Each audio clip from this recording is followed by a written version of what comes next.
Hey folks, Eric here, the Whatever Guy, because it really is whatever for me. And do you want to know why a Canadian cannabis store was sitting on $500 million worth of cash? You guys stick around, man, and we'll talk about that. As you guys know me, my name's Eric. I am the Whatever Guy, and I usually shoot videos a couple days a week, basically keeping you guys updated in the world of Delta 8, Delta 9, Delta 10, hemp cannabis, just what's going on around. And today, man, sitting here early on a Monday morning, coming to you from my kitchen counter. As you guys know, I usually sit here on Monday mornings, read over news articles, and get some good information on what's going on in the industry. And today, I've actually been looking at this article for like the last couple of days, and this is an actual situation that's going on in the cannabis industry and in the hemp industry quite wild.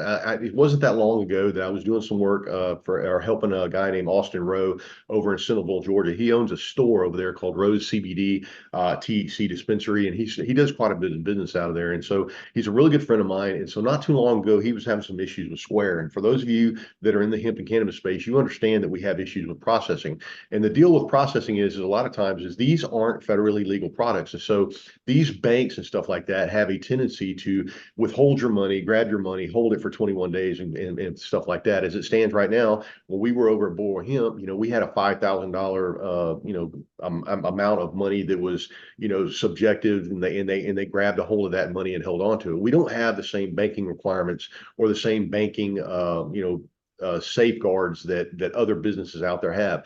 Our safeguards are not in place at all, and especially when it comes to these processors, these banks, they are under federal rules and federal regulations. So a lot of times, what will happen is we figure out that it's better to do business in cash, and so talking about that Austin Rose CBD over there, it wasn't that long ago that he had an issue with processing from Square. They were holding his money, had some chargebacks or something like that, illegal chargebacks and stuff like that. Basically created a situation where he had to get out of Square processing, and so we were in the process of looking for processing for him. And then meanwhile, what he did was he purchased an ATM and put it in a store.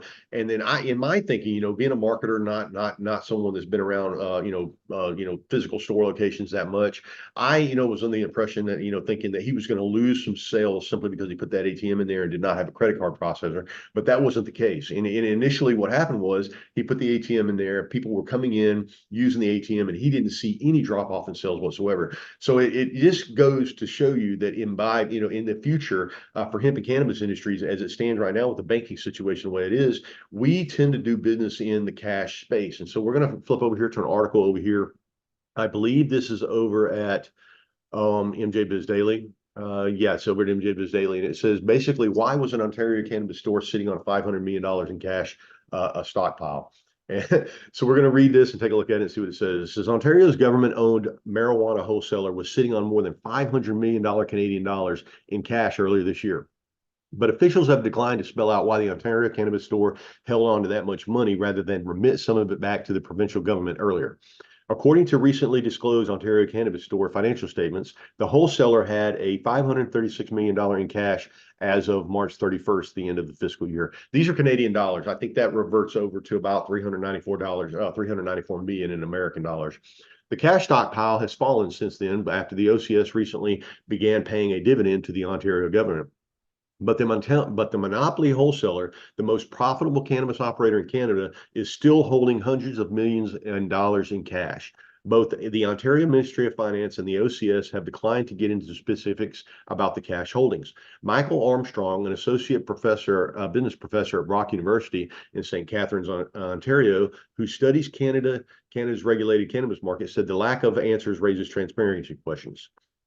On the transparency side, what are you doing with the cash, and why aren't you telling us about this stuff? Armstrong noted that the OCS cash position is much higher than other provincial cannabis wholesalers relative to daily expenses, and other provinces are more forthright when it comes to their profits, where their profits are going. The issue first comes to light in a recent paper written by Armstrong for the publication publication policy options. He wrote in the paper that the OCS is the most lucrative provincial cannabis agency in Canada, thanks to 4 consecutive profitable years selling recreational cannabis. Yet throughout that time, its puzzling paid no dividends to the Ontario government. After Armstrong's paper was published, the cannabis wholesaler unilaterally reached out to MJ Biz Daily to explain that it started making dividend payments to the Ontario government only in late September of 2023, and a subsequent quarterly payment was made November 30th. The dividend payments began nearly 5 years after recreational cannabis was legalized across Canada. The OCS said in its 2020-21 annual report that it was proud of its financial contributions that support important public services. Yet the OCS didn't start making dividend payments until 3 months ago. In an email to MJ Biz Daily, an OCS spokesperson said that as a business enterprise of the government of Ontario, the OCS generates net profits that over time may be remitted to the province to help fund its fiscal priorities, including public services and infrastructure that Ontario's communities depend on. The OCS started making dividend payments in late September 2023, and we'll do so on a quarterly basis going forward. The OCS is committed to enabling a vibrant cannabis marketplace and is pleased to have formally initiated the process of returning its profits to the province. OCS has been accumulating interest for years. In 2023, its interest income on bank balances amounted to $16.8 million. The legal instrument needed to transfer dividends appears to have been created only this past September. On September 29th, Order in Council was published. According to the Order in Council, on or before September 29, 2023, the Ontario Cannabis Retail Corporation shall pay the Consolidated Revenue Fund from its cash balances as of March 31st, 2023, which is basically $150 million.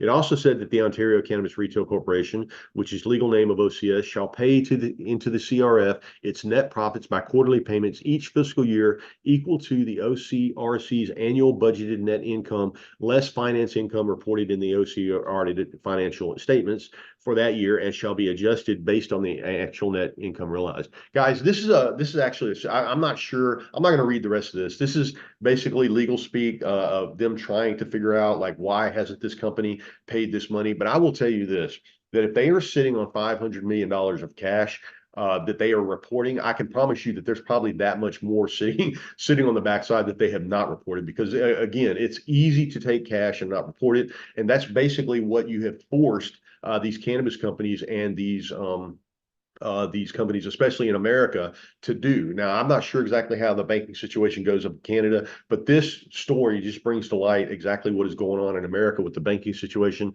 We have a really weird situation right here where a lot of us would rather do, in legal cannabis markets, would rather do business by cash, because we do not have a federal banking policy that will protect our funds if we were to deposit them in a government funded bank. As it stands right now, if I had $500 million in a hemp business and I'd put it in a bank and told them that I made the money off of hemp, they're liable to snatch that money up or at least hold it, and I wouldn't be able to touch it for years until I got it all sorted out. As it stands right now, you talk about Square and those companies like that, they're still holding $5,000 of our money from way back in like 3 or 4 months ago, for some sort of subjective transaction that they claim was subjective. And all along, we are selling federally legal products over the counter to people across the United States. So it's not like this money was made illegally. This money was made legally. And so we want to put it in the bank. We want to be a legal payer of taxes. But you are forcing us into a position where it's easier for us to take cash and hold on to cash for a long time.